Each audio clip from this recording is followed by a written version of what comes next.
Est-ce que l'ultiméditation peut guérir ou soigner la dépression ou même une simple déprime? Alors je fais cette vidéo pour répondre à une question d'Anthony qui m'a été posée sur le groupe. Donc je lis ta question, Anthony. Tu dis « J'ai beaucoup écouté des professionnels de la méditation, notamment Christophe André, et celui-ci dit qu'on ne soigne pas une souffrance mentale, une déprime entre guillemets, par la méditation, mais que celle-ci permet surtout d'éviter une rechute une fois qu'on est guéri. Du coup, l'ultiméditation rentre aussi dans ce cadre ou le dépasse en ayant le pouvoir de calmer ce qu'on peut nommer une dépression. » Point d'interrogation. Merci encore pour le temps accordé, la clarté de ta réponse, ainsi que celle de tous ceux qui ont répondu ou répondront à tous mes questionnements existentiels. Donc merci encore Anthony pour ta question. Et je voudrais commencer par clarifier deux choses. La première chose, c'est la distinction entre déprime et dépression, puisque tu utilises les deux mots ici dans ta question. Et je pense que c'est important de bien distinguer les deux, parce que la déprime, selon moi en tout cas, c'est une émotion passagère. Donc c'est quelque chose qui arrive assez régulièrement. On peut dire, voilà, je me sens un petit peu déprimé. Et ça finit par passer. Tandis que la dépression, en tout cas dans le langage psychiatrique, je pense qu'on peut dire ça, c'est considéré comme une maladie. Une maladie, c'est-à-dire une dysfonction électrochimique dans le cerveau. Je ne sais pas exactement comment ça se passe, je ne suis pas un professionnel de ça, je ne suis pas un expert de ça, mais il y a quand même une différence fondamentale entre la déprime et la dépression. La déprime, c'est quelque chose de passager, la dépression, c'est quelque chose qui est plus permanent, c'est quelque chose qui est plus prégnant. C'est comme une maladie, c'est une maladie. On considère que la dépression est une maladie. Ceci dit, dans les deux cas, et j'en parlerai juste après la deuxième clarification, je pense qu'effectivement l'ultiméditation peut aider, et dans ce sens, je ne suis pas d'accord avec Christophe André, mais bon, c'est justement la deuxième clarification que je voudrais faire.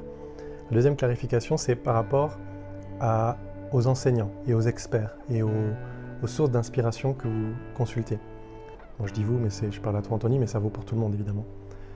Dans mon expérience, je vous conseille en fait de manière générale de faire très attention à qui est-ce que vous écoutez quand vous cherchez à obtenir une connaissance, une compétence, un savoir-faire, ou bien obtenir un bénéfice, un résultat quelconque dans votre vie.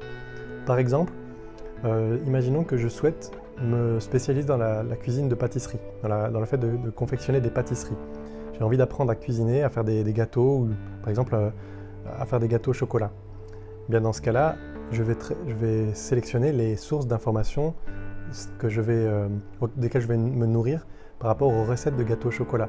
Et l'idéal, ce serait d'aller chercher une recette de gâteau au chocolat qui a été écrite, qui a été rédigée et testée par quelqu'un qui fait d'excellents gâteaux au chocolat. Donc peut-être que je pourrais aller directement même dans des restaurants ou des pâtisseries, goûter les gâteaux et puis demander les recettes aux chefs qui l'ont préparé, etc. Et à ce moment-là, la deuxième point que je voulais aborder par rapport à ça, c'est non seulement évidemment d'écouter les personnes qui sont expertes dans le résultat que vous voulez obtenir, c'est-à-dire qui ont déjà prouvé par leur expérience personnelle et par leur expertise qu'ils savent faire ce que vous voulez faire, ou qu'ils savent être ce que vous voulez être, ou avoir ce que vous voudriez avoir. Et la deuxième chose, c'est de ne pas mélanger les sources d'inspiration dans un même temps. Par exemple, pour reprendre l'exemple du gâteau au chocolat, si je vais dans deux pâtisseries différentes qui sont tenues par deux chefs pâtissiers différents et que chacun me donne une recette du gâteau au chocolat, même si chacune de ces recettes est excellente et me permettrait d'avoir un excellent gâteau au chocolat, si quand je commence à faire mon propre gâteau au chocolat, je mélange les recettes, il y a de fortes chances pour que le gâteau au chocolat, le résultat final, soit pas bon ou soit pas exactement ce que je cherchais à faire. Parce que même si les deux recettes sont excellentes, il se peut que les deux chefs aient des recettes différentes, très fort probablement d'ailleurs, puisque quand on est un expert, bon après là je prends un exemple de chef de pâtisserie, mais ça vaut un peu dans tous les domaines, on développe sa propre manière de faire les choses, sa petite touche personnelle, etc. Et donc il se peut qu'il y ait des ingrédients qui soient différents d'un gâteau à l'autre, que le résultat final soit différent d'un gâteau à l'autre. Ça ne veut pas dire qu'il y a un gâteau qui est meilleur que l'autre, ça veut dire que si on mélange les recettes, on arrive à un résultat qui n'est pas forcément satisfaisant.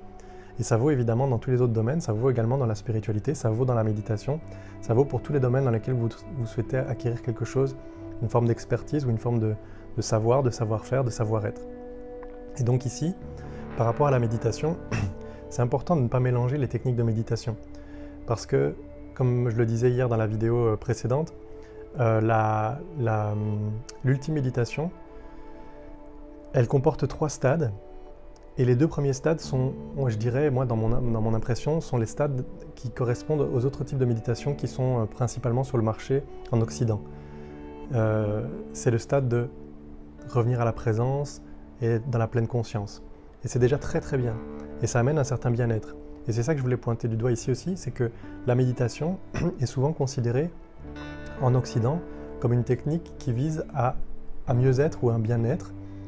Or, en Orient, c'est quelque chose de radicalement différent. Là d'où viennent les techniques de méditation, la source des techniques de méditation qu'on utilise la plupart du temps en Occident aujourd'hui, c'est un petit peu comme le yoga. Le yoga, la source du yoga, l'origine du yoga, c'est en Orient, c'est en Inde. Et quand on regarde le yoga aujourd'hui en Occident, on va dire pour les moins experts du domaine, ça consiste à une technique de gymnastique, de faire des postures particulières, ou bien justement, certaines personnes confondent le yoga et la méditation. Et pour ceux qui sont le plus engagés dans une voie de yoga quelconque, puisqu'il y en a beaucoup de différentes, ils savent qu'il y a quelque chose, une dimension spirituelle derrière, mais ils pratiquent la plupart du temps le yoga quand même comme une pratique de bien-être ou d'assouplissement du corps ou de clarté du mental, etc. Or, quand on va à la source du yoga, le yoga originel, il a pour but, bon ça ce sont des bénéfices clairs et indéniables, mais le but fondamental du yoga, c'était une philosophie complète de vie, une manière de voir la vie qui a pour but de vivre sans souffrance, de se libérer complètement, définitivement, radicalement de la souffrance. Et la méditation, je le considère de la même façon. C'est-à-dire qu'il existe des techniques de méditation aujourd'hui qui sont des techniques de bien-être, de mieux-être, qui sont du coup pour moi comme une espèce de loisir. Et puis il existe la méditation, on va dire authentique, en tout cas à mes yeux c'est celle qui est authentique parce que c'est ça la source des méditations en Orient, qui est un art de vivre, une philosophie de vie qui a pour but de se libérer définitivement de toute souffrance. Et c'est là, dans cette lignée-là, que je place l'ultiméditation. Je ne considère pas la méditation comme un loisir ou comme une technique de bien-être, comme beaucoup de gens peuvent le considérer. Et si vous considérez la méditation comme ça, c'est très bien, mais c'est juste que, du coup, avec moi, vous allez peut-être être déstabilisé ou déboussolé ou déçu de ce que je vais vous dire par rapport à la façon dont je considère l'ultiméditation et la méditation de manière générale, mais l'ultiméditation en particulier. Pour moi, le but, c'est de comprendre, d'apprendre et de comprendre comment fonctionne la vie, comment on fonctionne, qui nous sommes en fait, qu'est-ce que la vie, qu'est-ce que le monde, et pour se libérer de la souffrance. Parce qu'à mon sens, la souffrance est optionnelle, elle n'est pas nécessaire. La douleur est obligatoire et la souffrance est optionnelle. C'est Bouddha, a priori, qui disait ça. En tout cas, on attribue cette citation à Bouddha, donc le Bouddha originel qui aurait été le fondateur du bouddhisme, en tout cas celui qui a inspiré la création du ou des différentes formes de bouddhisme. Il aurait dit, Siddhartha Gautama, la douleur est inévitable, mais la souffrance est optionnelle. Et je considère ça aussi. Je vois dans mon expérience que la douleur est inévitable, les sensations, on va dire, désagréables sont inévitables, mais la souffrance est évitable. Et a priori, on est tous en train d'essayer de chercher le bonheur, et donc on est tous en train d'essayer de se libérer de la souffrance, ou la souffrance, le malheur, peu importe comment on va appeler ça. Mais en tout cas, pour moi, ça c'est possible, et c'est le but, c'est l'intention fondamentale derrière l'ultiméditation. Maintenant que ça s'est clarifié, je vais revenir à la question originelle. Est-ce que l'ultiméditation permet de se libérer ou de se soigner ou de guérir de la déprime ou de la dépression? Et ce qui est intéressant dans cette question, c'est le mot soigner ou guérir. Bon, tu utilises le mot soigner, tu donnes ces mots-là dans la bouche de Christophe André, mais en tout cas, tu utilises ces mots-là, soigner et guérir. Et à partir du moment où on considère qu'il y a besoin de soigner ou de guérir, ça veut dire qu'on considère qu'il y a une maladie, c'est-à-dire qu'on considère qu'il y a un problème. Alors pour la dépression, encore une fois, c'est différent de la déprime, donc je replace cette distinction. Là, je vais d'abord parler de la déprime. La déprime, c'est une émotion. Et une émotion, en soi, n'est pas un problème. C'est une information. C'est-à-dire que la plupart du temps, beaucoup de gens, en tout cas, considèrent les émotions comme positives ou négatives. On dit ça, on dit j'ai une émotion positive ou une émotion négative, des émotions négatives, etc.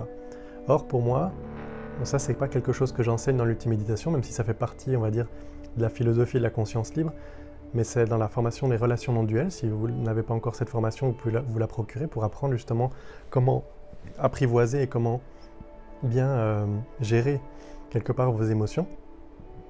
Et donc là, à cet endroit-là, dans la formation relations non duelles, je transmets ça, que les émotions ne sont pas un problème en soi, ne sont pas ni positives ni négatives, et que c'est le jugement qu'on place dessus simplement, si c'est positif ou négatif, dans le sens généralement où il y a des émotions qui sont plus agréables que d'autres à vivre, et encore, ça dépend, c'est subjectif, ça dépend des gens. Par exemple, en ce qui me concerne, la tristesse, une émotion que je vis très bien. Je me sens bien d'une certaine manière dans la tristesse. Par contre, la colère, c'est une émotion que j'ai plus de mal à vivre. Et je pense qu'il y a beaucoup de gens qui sont dans ce cas-là, où la colère, c'est une émotion à la fois d'avoir quelqu'un qui est en colère en face de soi et puis soi-même d'être en colère. Ça peut être inconfortable pour certaines personnes. Et pour d'autres personnes, il y a des gens, ils vivent dans la colère tout le temps et ils sont très bien dans la colère. Donc en fait, c'est très subjectif. Bon, ça, c'est une première chose. Et donc la déprime, c'est une émotion. Moi, je l'associerais à l'émotion de type tristesse. Pour moi, il y a 4 grandes familles d'émotions. C'est ce que je décris dans la formation Les relations non duelles. Et chaque émotion, ou chaque famille d'émotions, ça revient au même, est là pour nous délivrer un message. C'est exactement comme les sensations. Par exemple, la sensation de faim. Quand j'ai faim, c'est pas un problème, même si la sensation de faim, concrètement, elle peut être désagréable. En tout cas, elle peut être vécue subjectivement comme étant désagréable. Mais c'est juste une indication d'un besoin de manger. Et pour les émotions, c'est exactement pareil. Sauf que ça ne se situe pas au niveau des besoins physiologiques, mais ça se situe au niveau des besoins psychologiques, on va dire. Et donc, la déprime ou la tristesse, on pourrait dire ça comme ça, c'est simplement une information qui nous explique, qui nous informe d'un besoin qui n'est pas satisfait, d'un besoin fondamental psychologique, un besoin fondamental humain qui n'est pas comblé, qui n'est pas satisfait. Et donc, le fait de pouvoir voir ça, voir le besoin, éventuellement poser des actions ou ne fût-ce que parfois décider de quelle action je pourrais faire pour combler ce besoin, eh bien en fait la déprime, la tristesse du coup n'a plus de raison d'être, le message est passé et donc il n'y a plus besoin de cette émotion pour conscientiser ou pour identifier ou combler le besoin. Donc l'émotion disparaît. Ça ne veut pas dire qu'elle ne va pas revenir derrière, mais pour le moment elle disparaît. C'est exactement comme pour les sensations physiques. Si j'ai faim et que je mange, la sensation de faim disparaît. Si j'ai sommeil et que je dors, la sensation de fatigue disparaît. Si j'ai besoin d'aller aux toilettes et que je vais satisfaire mon besoin d'aller aux toilettes, je n'ai plus la sensation qui me tire dans le bas du ventre pour me dire que j'ai besoin d'aller aux toilettes. C'est exactement pareil avec les émotions et les besoins, on va dire, émotionnels ou psychologiques. C'est que si je comble mes besoins psychologiques, je n'ai plus le besoin d'avoir l'émotion qui vient m'indiquer que j'ai un besoin psychologique qui n'est pas comblé. Donc tout ça, ça s'apprend. Il y a une grille de lecture que je vous donne qui est très simple, qui est dans la formation Relations non duelles. Donc pour ceux qui n'ont pas encore la formation Relations non duelles, je vous mettrai un lien en dessous de la vidéo ici pour que vous puissiez vous y inscrire si vous souhaitez, si ça vous intéresse. Et donc maintenant, pour parler de la dépression, ça c'est encore autre chose. Et j'ai lu donc dans ton message, Tony, que tu parlais d'insomnie aussi. Et je pense que ça c'est encore une autre forme de maladie. Alors moi je ne suis pas expert de la santé, je ne suis pas expert de l'insomnie, je ne suis pas non plus expert de la dépression, mais je peux te témoigner de mon expérience parce que je pense, c'est délicat, je ne me permettrai pas de dire que j'ai souffert de dépression, mais j'ai l'impression en tout cas d'avoir souffert de dépression pendant longtemps. Et insomnie, ça m'est arrivé aussi, mais ce n'est pas forcément quelque chose que j'ai vraiment connu. Par contre, j'ai la conviction, mais c'est vraiment, encore une fois, je mets les précautions d'usage, c'est que je ne suis pas un professionnel de la santé qualifié, donc ce que je dis n'a pas valeur de diagnostic ni de remplacement d'un traitement thérapeutique quel qu'il soit, mais c'est juste mon avis, c'est juste mon opinion personnelle. Mais j'ai la conviction que tout ce qui concerne les maladies, qu'elles soient d'ailleurs physiques ou mentales, a pour base un désalignement profond entre notre véritable nature et puis l'ego ou le mental ou toute la construction, la vie, les actions et l'identité qu'on s'est créée. Ça, c'est vraiment ma conviction personnelle. Et donc, je pense vraiment sincèrement que si on revient à la conscience de notre véritable nature, certaines choses s'alignent au niveau psychologique comme au niveau physique et il y a une certaine homéostasie qui opère. L'homéostasie, c'est l'équilibre naturel du corps, l'équilibre naturel de l'esprit. Personnellement, je vois ça, je perçois ça comme ça. Et donc, pour arriver à ce résultat, pour arriver à cette homéostasie et cet équilibrage naturel des fonctions biologiques, chimiques, électrochimiques dans le corps et donc dans l'esprit, puisque, comme tu le disais d'ailleurs aussi en termes cartésiens, l'esprit, tu ne peux pas concevoir que l'esprit soit autre chose que des des impulsions électrochimiques dans le cerveau, et je suis d'accord avec ça. Ça s'équilibre naturellement à partir du moment où on remonte à la source. Et donc c'est pour ça que pour moi, l'ultime méditation, c'est la base de tout. C'est la base de tout le reste. C'est la base à partir de laquelle je vous invite à vivre. C'est la philosophie de vie derrière laquelle, sur laquelle repose un petit peu tout le reste pour moi. Tout le reste dans le sens de la guérison, dans le sens de l'épanouissement relationnel, l'épanouissement professionnel, etc. Et donc, revenir à votre véritable nature, pour moi, c'est la solution ultime aussi. C'est un petit peu la panacée. Moi, je perçois ça comme ça. C'est un petit peu la pierre philosophale, à partir de laquelle, non seulement on goûte à l'éternité, parce qu'on réalise que notre véritable nature est éternelle, elle n'est pas limitée à l'existence du corps et de l'esprit qui, eux, sont mortels et donc ont un début et vont avoir une fin, et donc sont limités dans le temps et dans l'espace, et sont faillibles, mortels, vulnérables. Et donc, je fais référence à la pierre philosophale, évidemment. Si vous n'aviez pas la référence, c'est par rapport à l'alchimie. L'alchimie qui considérait qu'en créant la pierre philosophale, on pourrait transformer le plomb en or et on pouvait atteindre la vie éternelle et guérir de toutes les maladies. Et pour moi, l'ultime méditation, c'est vraiment ça, c'est la pierre philosophale. C'est-à-dire c'est la technique, c'est la méthode qui permet non seulement d'atteindre la vie éternelle, dans le sens, pas la vie éternelle dans le corps, mais la vie éternelle dans le sens réaliser que notre véritable nature est éternelle. C'est la panacée dans le sens où ça harmonise toutes les maladies, tous les problèmes, qu'ils soient physiques ou psychologiques, de manière tout à fait naturelle, sans justement qu'on ait à opérer dessus, sans qu'on ait forcément à faire d'efforts par rapport à ça. Et c'est quoi transformer le plomb en or? C'est symboliquement transformer toutes les expériences désagréables en expériences miraculeuses d'une certaine manière. Bon, alors après, là, je m'avance peut-être un peu beaucoup dans ce que je dis là, mais voilà, c'est mon opinion, c'est ma conviction. Et après, évidemment, encore une fois, je vous invite à ne pas me croire sur parole, mais à faire l'expérience par vous-même de cette méthode et de cette réalisation, de cette expérimentation concrète. Et pour revenir à ta question originelle, est-ce que l'ultime méditation a le pouvoir de calmer ce qu'on peut nommer une dépression? Et puis même, je parle de l'insomnie parce que tu l'as mentionné, même si ce n'est pas tant ta question. Je pense que oui. Je pense sincèrement que le fait de revenir à sa véritable nature, le fait de revenir à cette paix fondamentale, ça peut avoir, ce n'est pas une garantie, ce n'est pas le but, l'intention de base, mais ça peut avoir comme conséquence de sortir une personne d'un état dépressif et d'une dépression donc, ou d'une insomnie, de l'insomnie.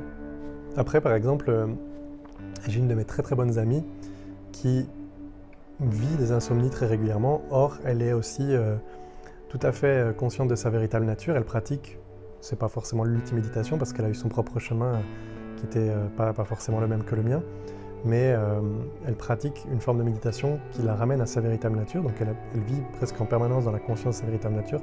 Ça n'empêche pas d'avoir des insomnies. Mais après, elle le vit pas mal, elle n'en souffre pas. En tout cas, j'ai l'impression qu'elle n'en souffre pas.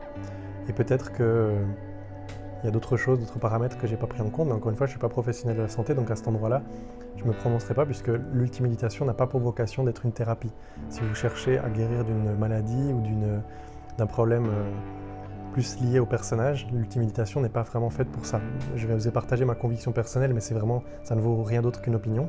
Mais si vous avez besoin de guérir quelque chose, il faudrait mieux vous adresser à un professionnel de la santé qualifié dans ce domaine ou dans cette maladie en particulier.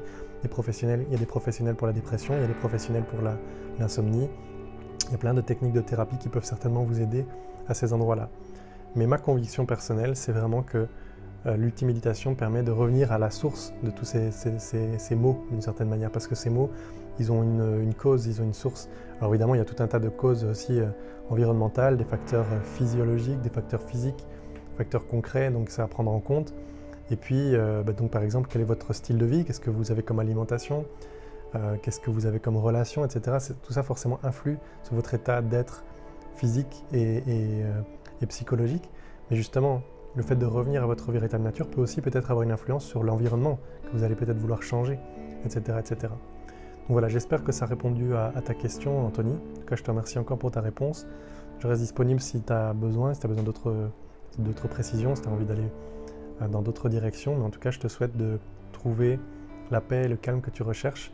Et je ne sais pas si c'est quelque chose que tu fais, mais mon conseil par rapport à tes insomnies, c'est de pratiquer l'ultime méditation le soir en fait, au moment de t'endormir, avant même de t'endormir. Et puis alors, ce serait peut-être intéressant de vérifier aussi au niveau de ton environnement, de ton mode de vie, est-ce qu'il n'y a pas des choses que tu fais ou que tu... Ça peut être peut-être si tu bois du café, ça peut être tout bête, hein. Moi, je donne cet exemple, je ne sais pas du tout ce que tu vis, et ça demanderait peut-être d'aller plus loin, de faire un accompagnement personnalisé, individuel pour pouvoir approfondir ces sujets-là, mais si tu bois du café par exemple avant d'aller dormir, c'est normal que tu aies des insomnies, mais c'est peut-être pas ton cas, mais il y a tout un tas d'autres choses que le café qui sont des excitants potentiels, et notamment par exemple le fait de regarder les écrans, les informations, les discussions que tu peux avoir avant d'aller dormir, les activités quelles qu'elles soient, la luminosité aussi dans la pièce, ça peut jouer, tout ça peut jouer en fait sur un impact sur le corps. Encore une fois, je ne suis pas un professionnel de la santé, donc je ne me prononcerai pas plus que ça par rapport à ça, mais voilà, c'était des petits inputs, des petites intuitions. Voilà, je pense que j'ai fait le tour de la question. Je te remercie encore une fois, je te souhaite une très bonne journée, puis je te souhaite de prendre bien soin de toi. À bientôt, bonne journée, ciao.